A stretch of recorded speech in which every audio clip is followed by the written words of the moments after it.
हर हर महादेव, ओम नमः शिवाय। भक्तों, इस बार 6 सितंबर को हरतालिका तीज है। वीडियो आप पूरा देख लेंगे तो हरतालिका तीज से संबंधित सभी शंकाओं का समाधान हो जाएगा। भक्तों, अभी तक आप लोगों ने परंपरागत या इधर उधर से सुनकर यह व्रत किया होगा या आपको माता ने, दादी ने, सास ने बताया होगा इसके बारे में, लेकिन हम इस वीडियो के माध्यम से शास्त्रों की नई नई बातें भी बताएंगे, जिससे आपको सब कुछ स्पष्ट हो जाएगा। और जो इस तीज का व्रत करना चाहती हैं वह माताएं, बहनें, उनको यह वीडियो बड़े ही सहायक सिद्ध होगी। भक्तों, एक बात और बता दूं कि इस दिन भगवान वराह की जयंती है, यानी 6 सितंबर को भगवान वराह की जयंती है। और दोस्तों, वराह अवतार भगवान विष्णु जी का है। भगवान वराह और पृथ्वी देवी का संवाद है हमारे पुराणों में, जिसमें वराह भगवान इस हरतालिका तीज की महत्ता बता रहे हैं। पृथ्वी देवी से पूरी महिमा भगवान ने बताया है, उसका मैं अलग से वीडियो बना दूंगा व्रत कथा के रूप में, आप लोग सुन लीजिएगा। भक्तों, भगवान और पृथ्वी देवी के संवाद को तीज पर स्त्री पुरुष जो भी सुनेगा उसका सौभाग्य, धन संपत्ति और मनोवांछित फल की प्राप्ति होगी, ऐसी महिमा है। भक्तों, वराह भगवान कहते हैं, तृतीया तिथि को ही माता गौरी का जन्म हुआ और विवाह भी इसी तृतीया तिथि पर ही होगा। इससे तृतीया तिथि को यत्न पूर्वक सुहागिन माताओं को, बहनों को इसका व्रत करना ही चाहिए। और व्रत में वराह भगवान क्या बता रहे हैं कि केवल इस दिन आपको नमक नहीं खाना है। देखिए दोस्तों, हरतालिका का हम नहीं बता रहे हैं, हरतालिका का व्रत है वह तो निर्जला किया जाता है, लेकिन जो वराह भगवान बता रहे हैं वह हरतालिका छोड़कर अन्य महीनों का बता रहे हैं। और जो भक्त व्रत नहीं भी रखती है तो हरतालिका का, तो वे इस दिन कम से कम नमक वाला भोजन न, वराह भगवान बता रहे हैं कि तृतीया तिथि पर जो माताएं, बहनें बिना नमक का भोजन करते हैं तो उनका वैवाहिक जीवन खुशहाल होता है और संपन्नता बढ़ती है। यह शुक्ल पक्ष की तृतीया की मैं बात कर रहा हूँ। अब पुराणों में सनातन जी नारद जी को बता रहे हैं कि इसका व्रत यानी तृतीया का व्रत और पूजन करने वाली महिला श्री गौरी देवी की बनती है, यानी ही माता पार्वती जी की सहेली बनती है। तो हरतालिका तीज बहुत ही पवित्र माना गया है।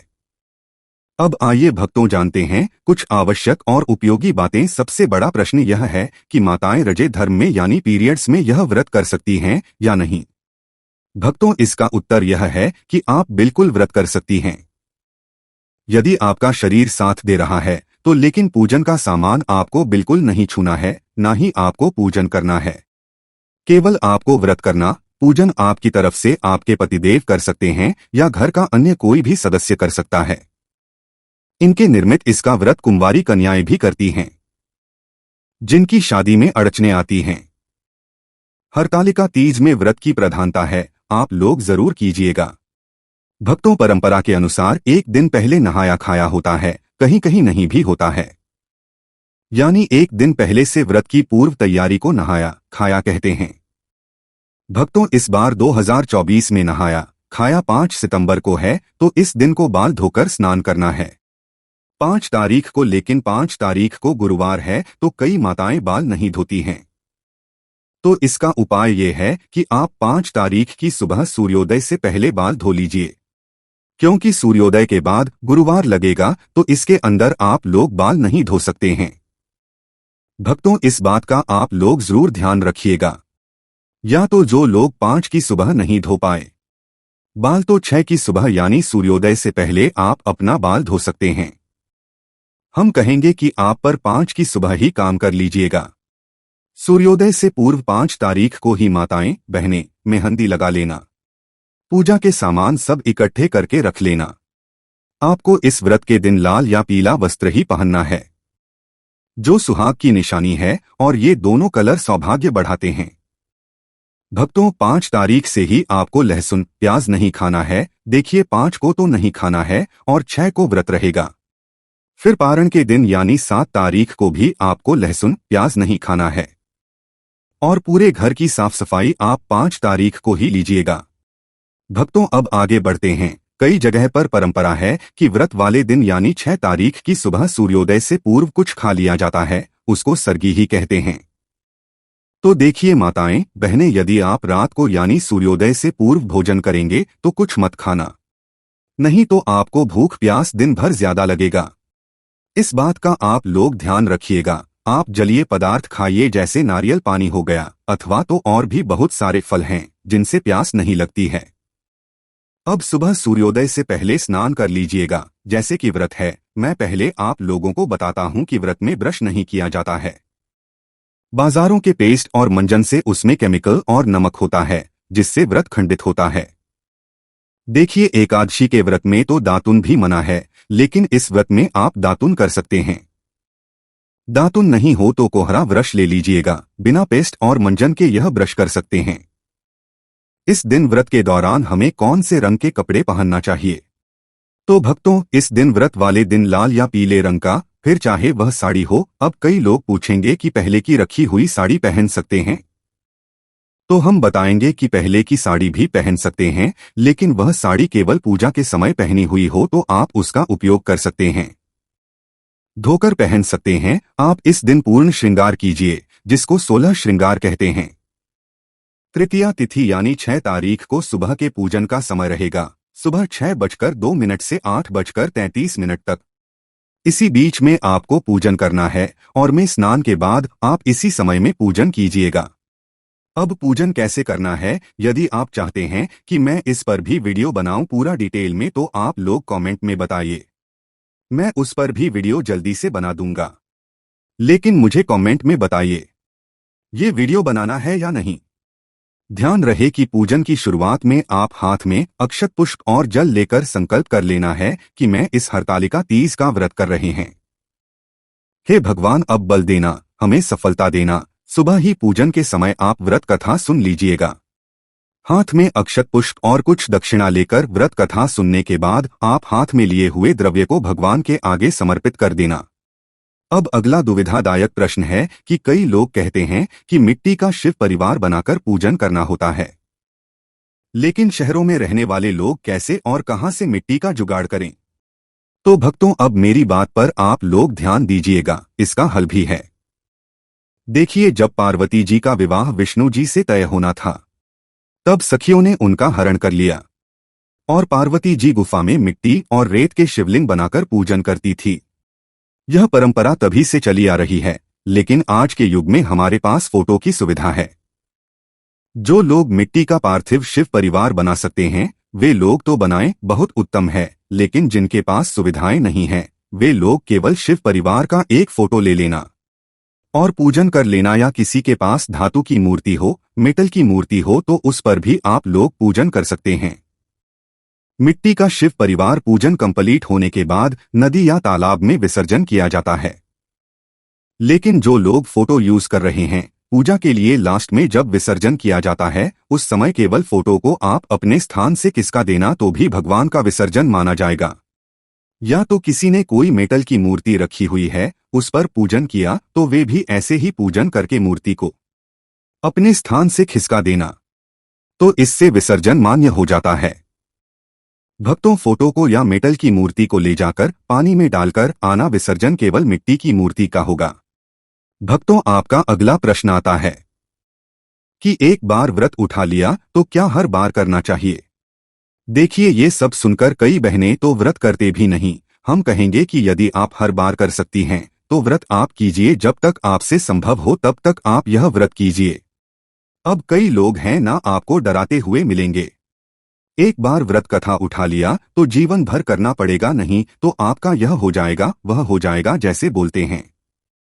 तो भक्तों, उनसे पूछना कि कौन से शास्त्र में लिखा है और मुझे भी भेज देना। शिवजी और माता गौरा हमारी माँ है। शिवजी पिता भी लोग बुरा चाह कर भी नहीं कर सकते हैं, और वे क्यों चाहेंगे? भक्तों, इस व्रत के कुछ जरूरी नियम होते हैं, जिनके तहत कुछ खास सामग्री का होना जरूरी होता है। इनके बिना पूजा अधूरी रह जाती है। क्या है वह सामग्री? आइए जानते हैं। आपको चाहिए सूखा नारियल कलश, बेलपत्र, शम्मी का पत्ता, केले का पत्ता, धतूरे का फूल, घी, शहद, गुलाल, चंदन, कलांबा, इत्र, 5 फल, सुपारी, अक्षर, धूप, दीप, कपूर, गंगा जल, दूर्वा आदि। हरतालिका तीज पर सुहाग सामग्री का बड़ा महत्व है। सुहाग की सामग्री बिंदी, सिंदूर, कुमकुम, मेहंदी, बिछिया, काजल, जुड़ी ही महावर आदि को शामिल करें। दोस्तों, तीज के दिन एक चौकी पर आप पीला या लाल वस्त्र बिछाकर उस पर भगवान की सभी प्रतिमाओं को स्थापित करके उनका विधिवत पूजन किया जाता है। तिलक लगाकर श्रृंगार किया जाता है। माता पार्वती को 16 श्रृंगार की वस्तुएं, मौसमी फल आदि अर्पित किया जाता है। धूप दीप जलाकर पूजा करके मंत्रों का जाप किया जाता है, मीठे का भोग लगाया जाता है या दूध से बनी मिठाई का भोग इस दिन आप लगा सकते हैं। सबसे अंत में व्रत की कथा पढ़कर या सुनकर आरती की जाती है। अगले दिन सुबह सूर्योदय के बाद ही इस व्रत का पारण किया जाता है। जो लोग इस पूरे दिन निर्जल ना रह पाए तो रात के समय आप पूजा करके आचमन करके पानी पी सकते हैं, फलाहार भी कर सकते हैं। आप अगर निर्जल रहकर व्रत रखने में सक्षम नहीं हैं तो ऐसे में आप जब भी सुबह को व्रत रखें तो उस समय आप जल के साथ वैसे रखने का संकल्प भी ले सकती है। हरतालिका यह शब्द पार्वती के भगवान विष्णु से विवाह करने से बचने के लिए खुद का अपहरण करने के कार्य से आया है। यह वह दिन था जब भगवान शिव ने पार्वती के 108 पुनर्जन्म के बाद अंततः अपनी पत्नी के रूप में स्वीकार किया था और इसी कारण यह दिन भगवान शिव और पार्वती के बीच के बंधन और रिश्ते को भी मनाता है। इसलिए इस दिन उन दोनों की पूजा देवी पार्वती के कड़ी तपस्या और समर्पण के लिए तीज के रूप में की जाती है। भक्तों कुंवारी कन्याएं अगर इस व्रत को रखती हैं तो उन्हें मनचाहा जीवन साथी की प्राप्ति होती है, भगवान शिव जैसे गुणों वाले वर की प्राप्ति होती है, सुहागिन महिलाओं के सुहाग की रक्षा होती है, उनकी संतान की रक्षा होती है। कहते हैं कि जिन लोगों के विवाह में बाधा आ रही हो उन्हें हरतालिका तीज के दिन पार्थिव शिवलिंग बनाकर 21 बेलपत्र अर्पित करके पार्थिव शिवलिंग की कम से कम 3 बार परिक्रमा करनी चाहिए। फिर नमः शिवाय मंत्र का 108 बार जाप करना चाहिए। भगवान शिव और देवी पार्वती का गठबंधन करना चाहिए। वर और वधू की तरह आप माता पार्वती और भगवान शिव के बीच में चुनरी बांधकर गठबंधन कर सकते हैं, जिसमें 3 गांठें लगाई जाती है। आप कलावे से भी गठबंधन कर सकते हैं। गठबंधन करने के साथ ही आप माता पार्वती को श्रृंगार की सामग्री अर्पित करें, कोई फल या मिठाई अर्पित करें और अपनी मनोकामना की पूर्ति के लिए प्रार्थना करें।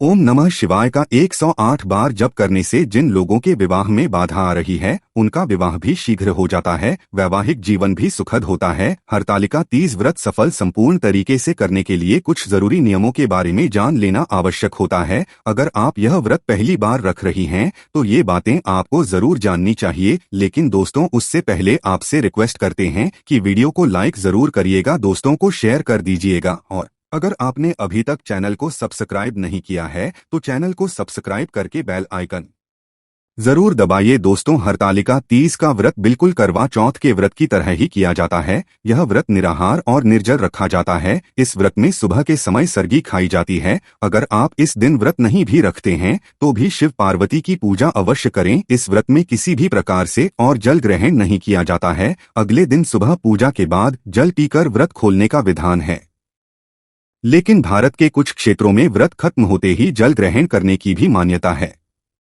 कहा जाता है कि जिस तरह का पदार्थ इस दिन ग्रहण कर लिया जाता है उस पदार्थ की प्रकृति के अनुसार का अगला जन्म उस अनुरूप योनि में होता है।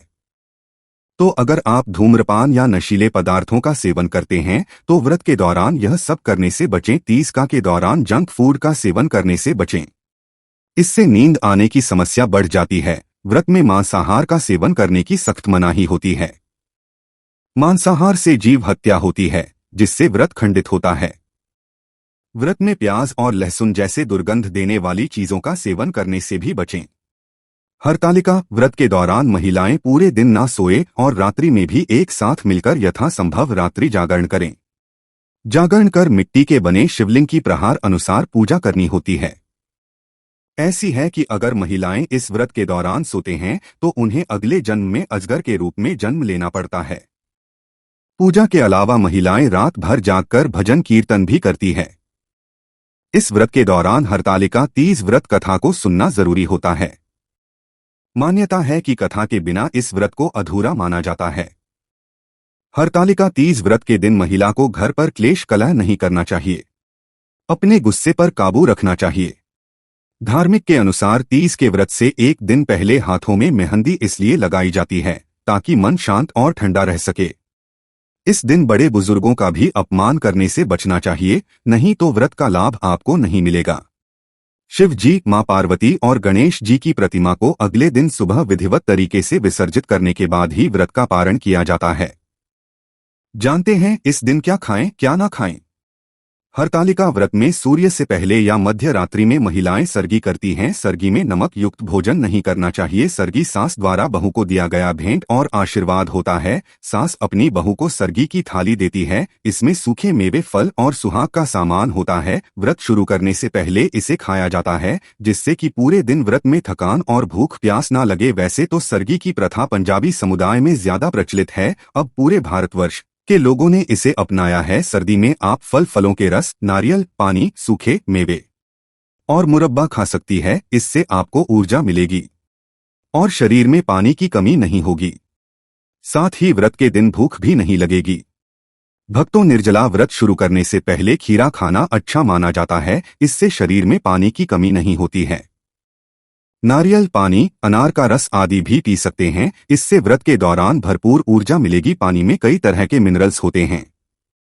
अनार के जूस में विटामिन सी और आयरन भरपूर मात्रा में होता है, जिसके सेवन से प्यास नहीं लगती है। हरतालिका तीज के अगले दिन यानी चतुर्थी तिथि लगने के बाद ही पारण करना चाहिए। व्रत का पारण कभी भी नमक युक्त भोजन से ना करें। आप पानी, शरबत, फल या मीठे से व्रत से खोलें। पारण में पानी धीरे धीरे पिए, फिर किसी मीठी चीज का सेवन करें। मीठी चीज का सेवन करने और प्रसाद ग्रहण करने के बाद ही नमक से बना भोजन मुंह में डालें। माता पार्वती आपको व्रत सफल संपूर्ण तरीके से करने की भरपूर शक्ति दे। कमेंट बॉक्स में जय मां पार्वती अवश्य लिखें। आज के लिए बस इतना ही दोस्तों। अगर आपको यह वीडियो पसंद आया है तो वीडियो को लाइक करिएगा, दोस्तों को शेयर जरूर करिएगा और चैनल को सब्सक्राइब करके बेल आइकॉन जरूर ढाबा दीजिएगा, ताकि आने वाला नॉलेजेबल वीडियो आपको सबसे पहले मिले। दोस्तों, मिलते हैं अगले, तब तक के लिए धन्यवाद।